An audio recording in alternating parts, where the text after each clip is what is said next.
तो प्रीतम, ये मैंने तेरे लिए टेबल पूरी तैयार ठीक से कर लिए है और अब टेंस को ठीक ढंग से मन लगा के शॉर्ट में समझना है। 5-7 मिनट में ऐसा कर दूंगा तेरा एकदम बढ़िया वाला कि समय का अध्ययन हम 3 भागों में वहत रूप से बांटकर करते हैं। अंग्रेजी में इसे प्रेजेंट टेंस, पास्ट टेंस और फ्यूचर टेंस नाम से बांटकर करते हैं।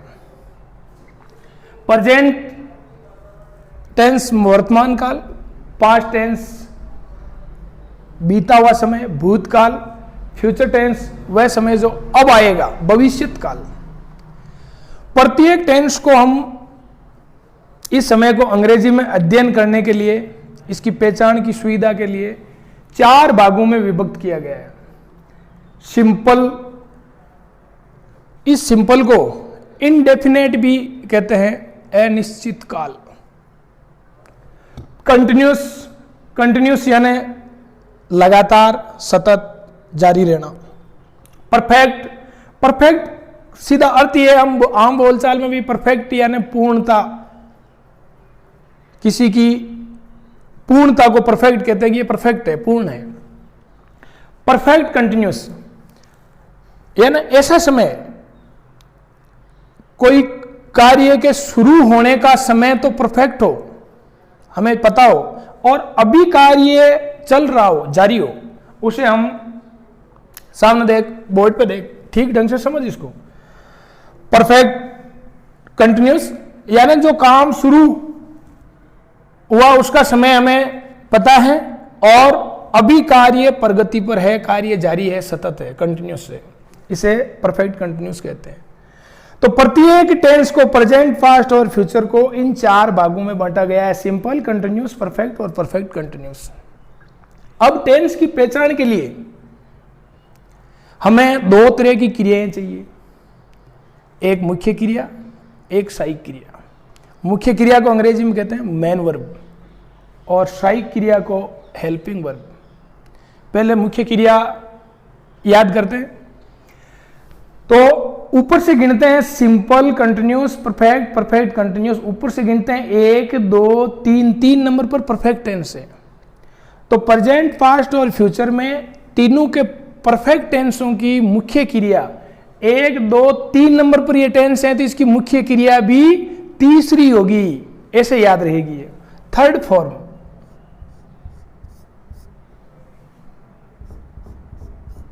Third form,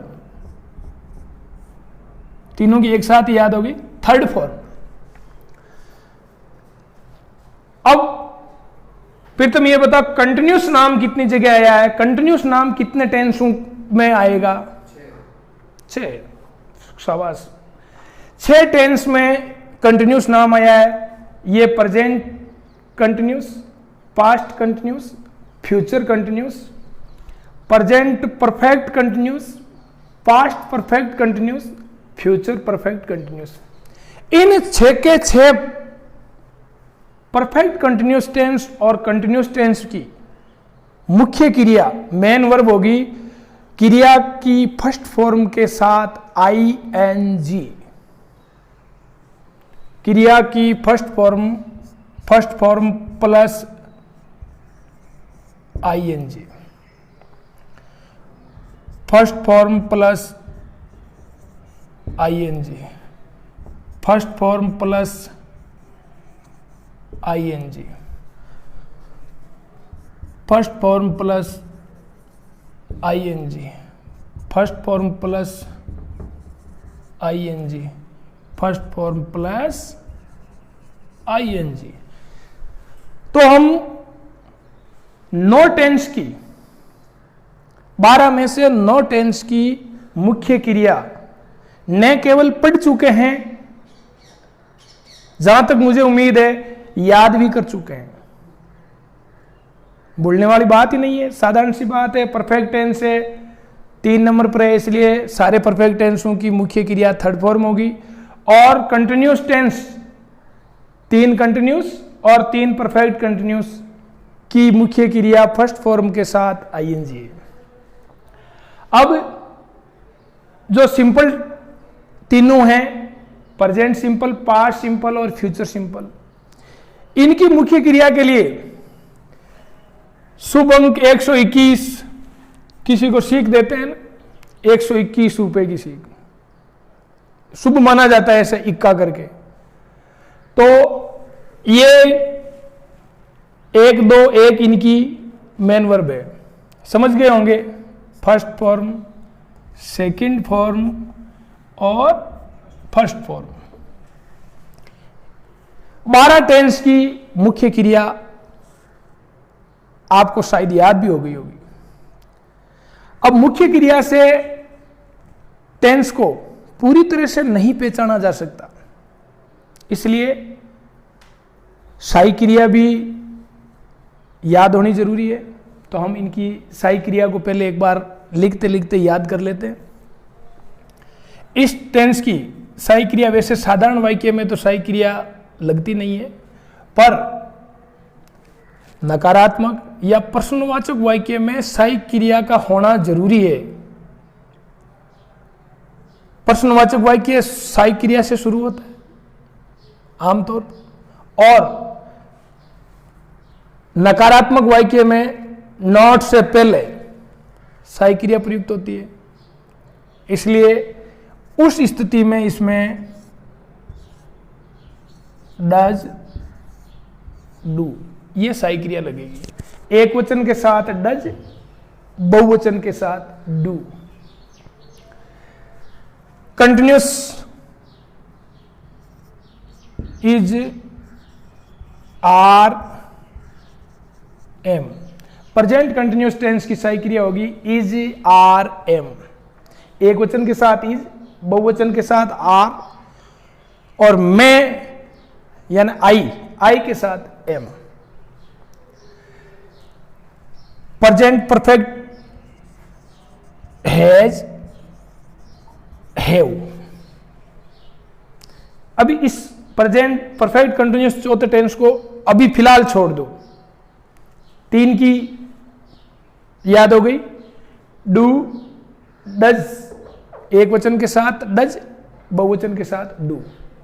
is, are, M, एक वचन इज, बहुवचन के साथ आर, आई के साथ एम। एक वचन के साथ इस टेंस में हैज, और बहुवचन के साथ प्रेजेंट परफेक्ट टेंस में हैव।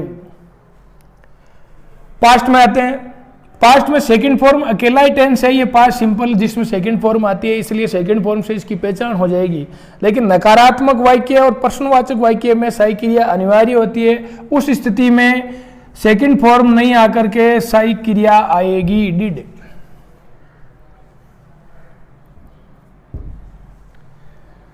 डिड और सेकंड फॉर्म दोनों साथ साथ नहीं आती।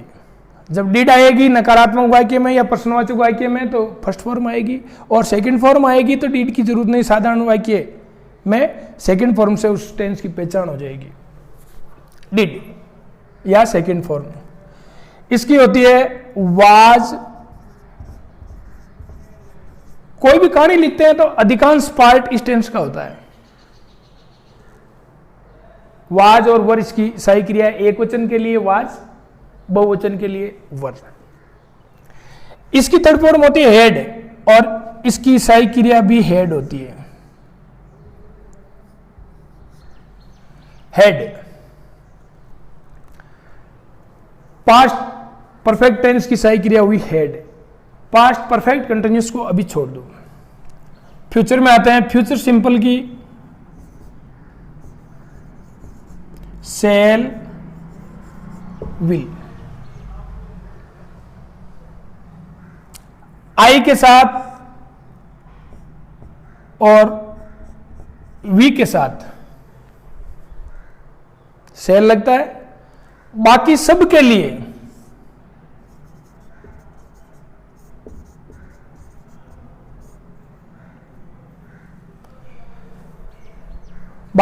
लिए विल।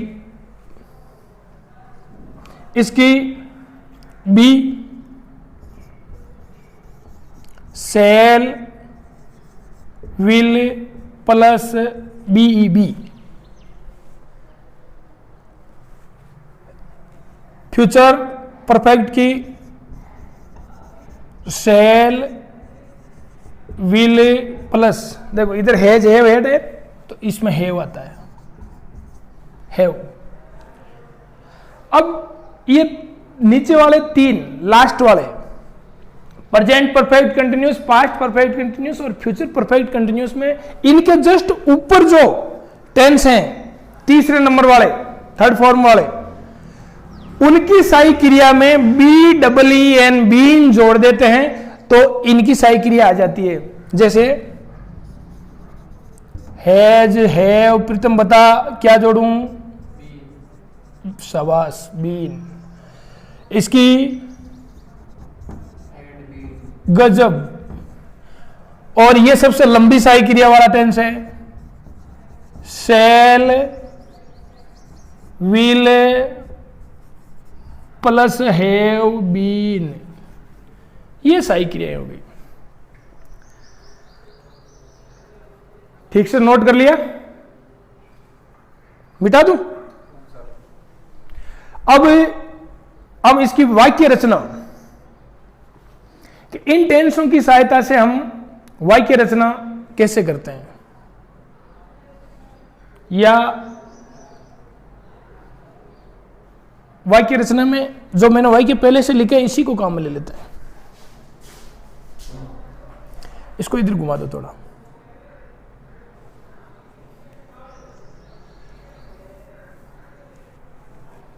हिंदी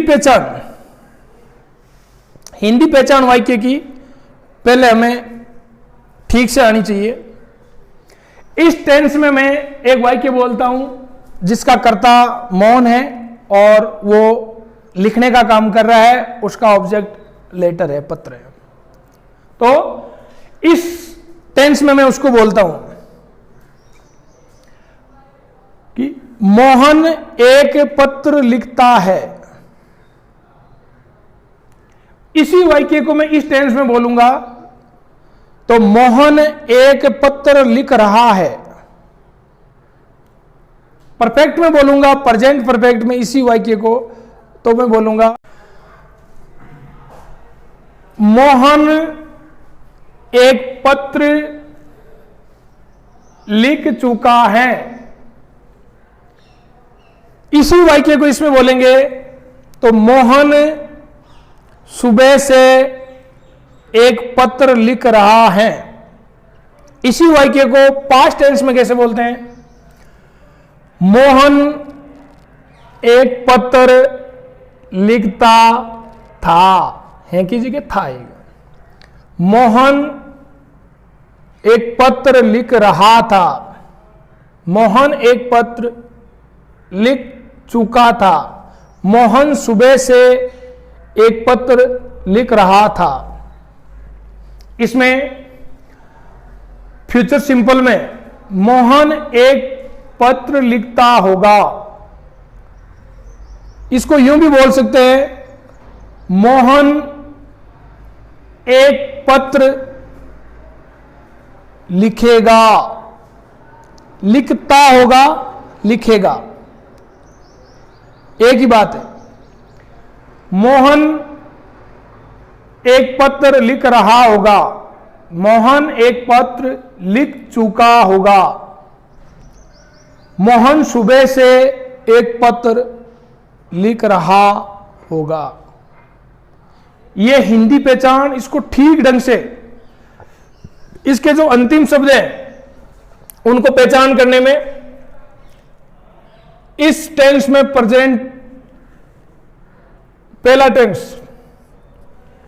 प्रेजेंट सिंपल को मैं पहला नाम देता हूं, प्रेजेंट कंटिन्यूस को दूसरा जैसे टेबल में है, प्रेजेंट परफेक्ट को तीसरा, प्रेजेंट परफेक्ट कंटिन्यूस को चौथा, पास्ट सिंपल को पांचवा, पास्ट कंटिन्यूस को छठा, पास्ट परफेक्ट सातवां, पास्ट परफेक्ट कंटिन्यूस आठवां, फ्यूचर सिंपल नौवां, फ्यूचर कंटिन्यूस 10वां, फ्यूचर परफेक्ट 11वां, और फ्यूचर परफेक्ट कंटिन्यूस 12वां।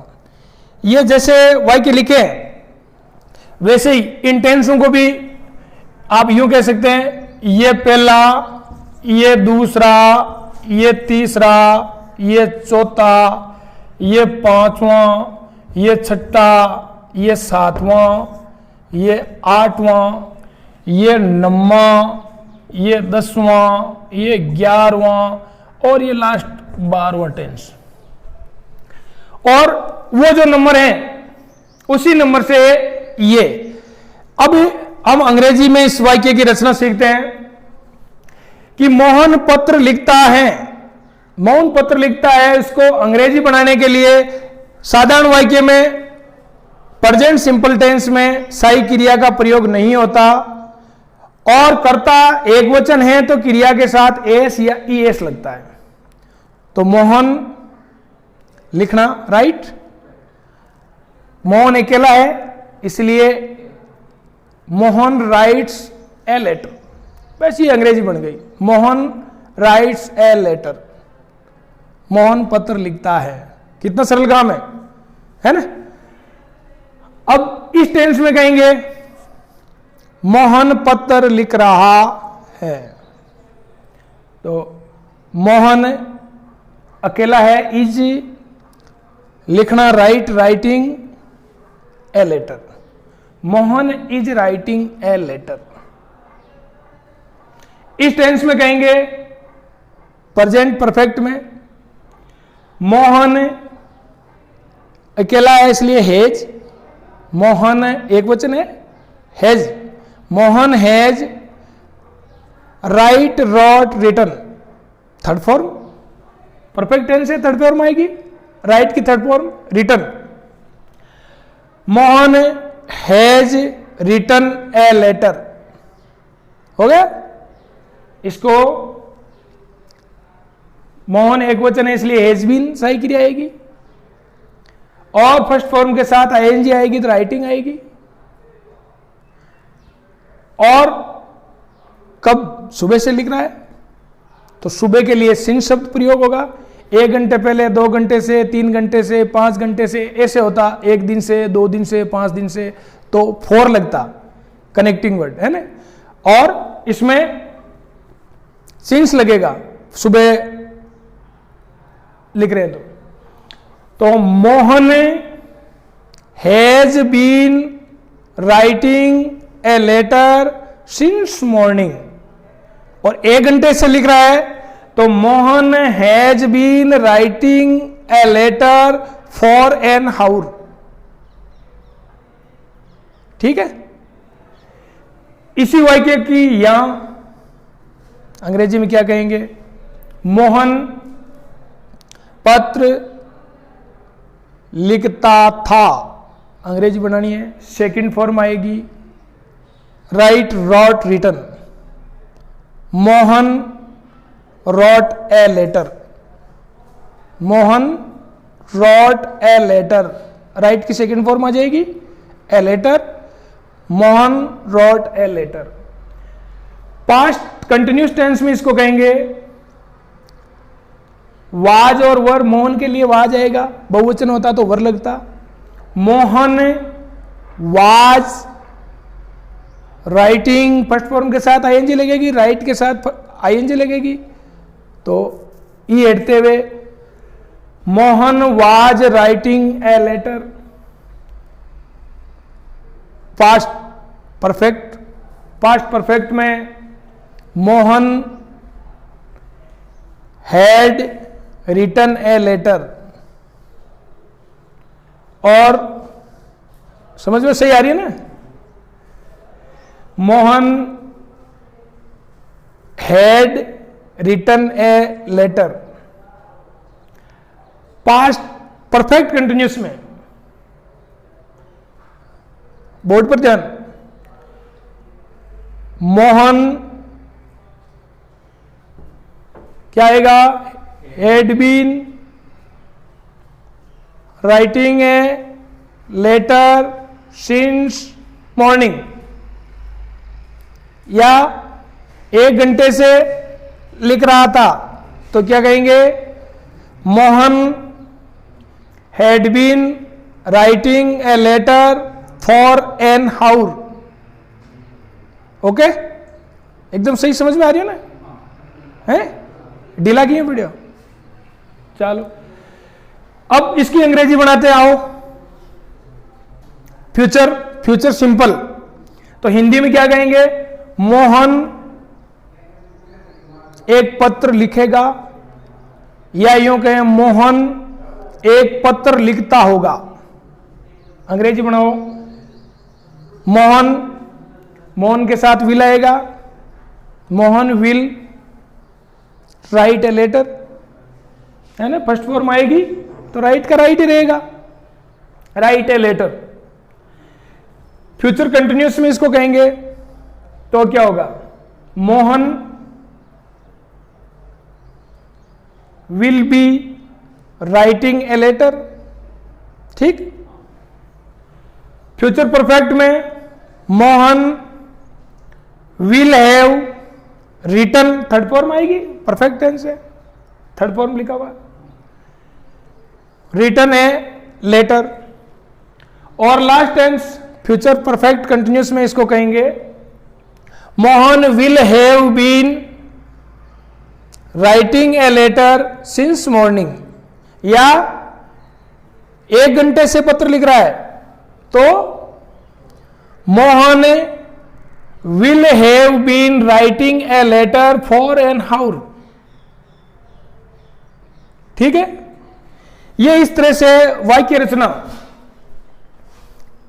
कि ये यहां लिख रखे हैं, इसको एक बार रफ कॉपी में हाथ से लिखना है, हाथ से लिख करके और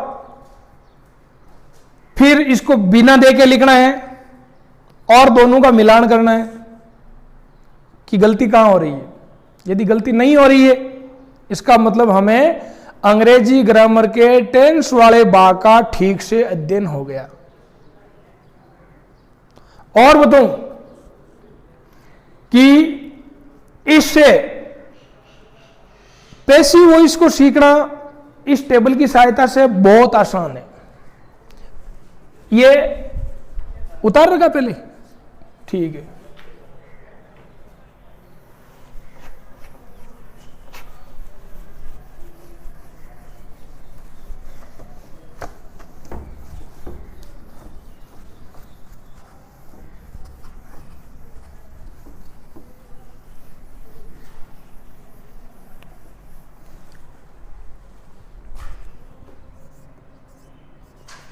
फिर तो पेन बोल दे।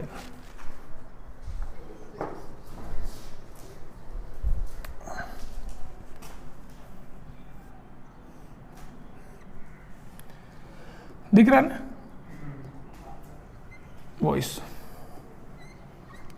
वॉइस मतलब बात को हम दो तरह से कह सकते हैं,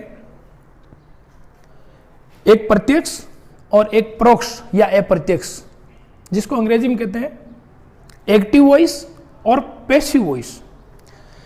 तो एक्टिव वॉइस और पैसिव वॉइस में क्या करना होता है, जैसे अभी हम पढ़ रहे थे उसका एक वाक्य यहां लिख देता हूं मैं वापस। जैसे प्रेजेंट सिंपल वाला ही है, मोहन राइट, एस लगा हुआ था प्रेजेंट सिंपल में, मोहन राइट्स ए लेटर। तो इसकी ये एक्टिव वॉइस है, ये कहने का सीधा तरीका है प्रत्यक्ष। इसको अप्रत्यक्ष पैसिव वॉइस में पीवी लिख देता हूं मैं, पैसिव वॉइस आप समझ जाना। तो इसको इस भाग को तो कहते हैं सब्जेक्ट, और इस भाग को कहते हैं ऑब्जेक्ट, है ना? एक्टिव वॉइस और पैसिव वॉइस का आपको सबसे पहला काम यह करना है कि ऑब्जेक्ट को सब्जेक्ट की जगह, सब्जेक्ट को ऑब्जेक्ट की जगह लिखना है, बस। तो पहले मैं यहां लिख ही देता हूं, ए लेटर, और यहां लिख देता हूं मैं मोहन। ठीक। अब पैसिव वॉइस में थर्ड फॉर्म ही आती है, हमेशा थर्ड फॉर्म ही आती है। और हेल्पिंग वर्ब क्या आएगी ये याद रखना है। ये इतना तो सभी में होगा, सब्जेक्ट ऑब्जेक्ट और ऑब्जेक्ट सब्जेक्ट बनेगा। थर्ड फॉर्म राइट की थर्ड फॉर्म रिटर्न हो जाएगी। अब हेल्पिंग वर्ब क्या लगेगी, सहायक क्रिया क्या लगेगी पैसिव वॉइस के समय, तो याद रखो ये अन कर दो थोड़ा।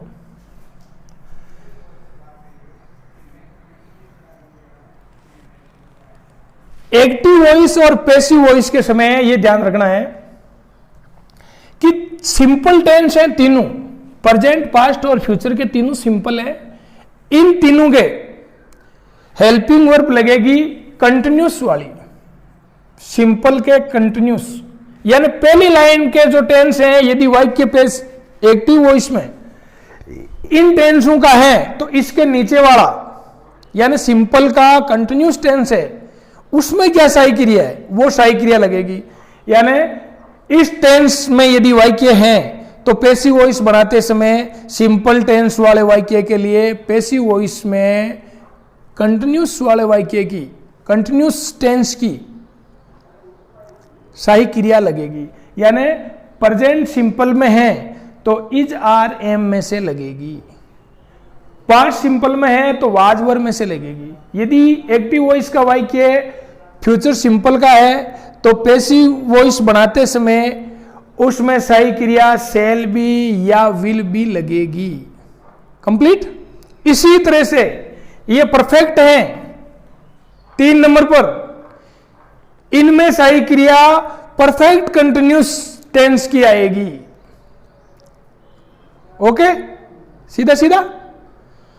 और ये जो बी क्रिया टेंस मैंने आपको पहले बताया था कि इनको बी क्रियाएं कहते हैं, is are am was were shall be will B.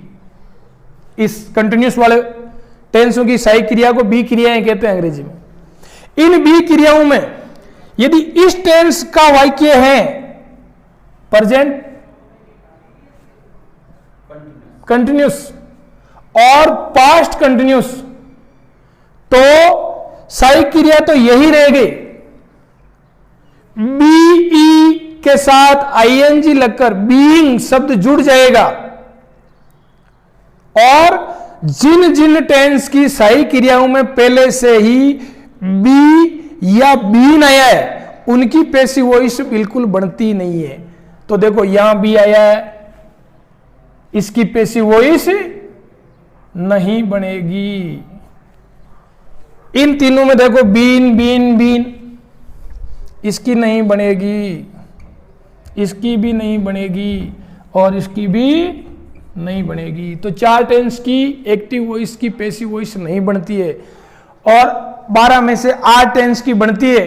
उनकी सहायक क्रिया पैसिव वॉइस में क्या प्रयोग करेंगे, इन 3 के लिए सिंपल 3 टेंस हैं उनके लिए कंटिन्यूस टेंस की सहायक क्रिया काम में लेंगे और परफेक्ट के परफेक्ट कंटिन्यूस की 6 और 2 में प्रेजेंट कंटिन्यूस और पास्ट कंटिन्यूस में बीइंग सहायक क्रिया यही रहेगी, बीइंग जोड़ देंगे। बस 8 हो गए, 3 3 6 और 2 8, 4 की बनती नहीं है। बस पैसिव वॉइस इतना सा ही पार्ट है। तो शायद जिस तरह से लग रहा है हाव भाव से कि बात क्लियर हो गई है, समझ में अच्छे से आ गया है, इसी तरह से स्पीच एक लेसन स्पीच है, उस स्पीच में भी होता है। तो अभी अगली क्लास जो होगी उस क्लास में अपन उसको ठीक ढंग से टेबल की सहायता से देखेंगे। समझ में आई बात? आज इतना ही। तो वीडियो रिकॉर्डिंग भी की है, ये अपने बच्चे को पढ़ाने के लिए जो छोटे बच्चे के लिए क्लास लगाई है उसका वीडियो रिकॉर्डिंग किया है, इसको मैं आप सबके साथ शेयर करता हूं। उम्मीद करता हूं कि आपको भी ठीक लगा होगा, मजा आया होगा। अंग्रेजी टेंस जिसको लेकर के एक दिमाग में कई बार बड़ी क्लासों में आ जाने के बाद भी टेंस का टेंशन बना रहता है, उस टेंशन को हल करने का प्रयास किया है। और अन्य जो व्याकरण के अंग्रेजी ग्रामर के जो भाग हैं उनको हम इसी टेबल का प्रयोग करते हुए एकदम सरल अंदाज में बिना रटे बड़ी मस्ती के साथ पढ़ेंगे। उम्मीद करता हूं कि आपको ये अच्छा लगा है तो आप इसे शेयर करना न भूलें। धन्यवाद, नमस्कार।